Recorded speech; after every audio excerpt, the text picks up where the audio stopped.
Ang buhay, hindi naman parating jackpot. Ano sabi mo? Ganun talaga ang buhay. Pero lagi naman tayong may pag-asa. Ito na ang pera mo! O, sino to? Sandali, guard! Guard! Guard! Asawa.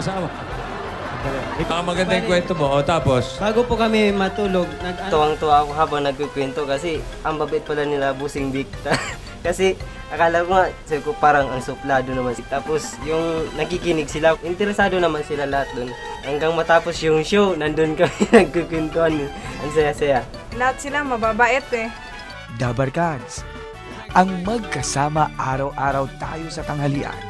Yan ang jackpot. Sa ngayon, patuloy pa rin kami nagtatrabaho muna. Pandagdag doon sa napanalunan namin kasi para sa educational plan ng anak ko. Si Bossing, gusto ko magpasalamat sa kanya. Lalo-lalo sa Itbulaga.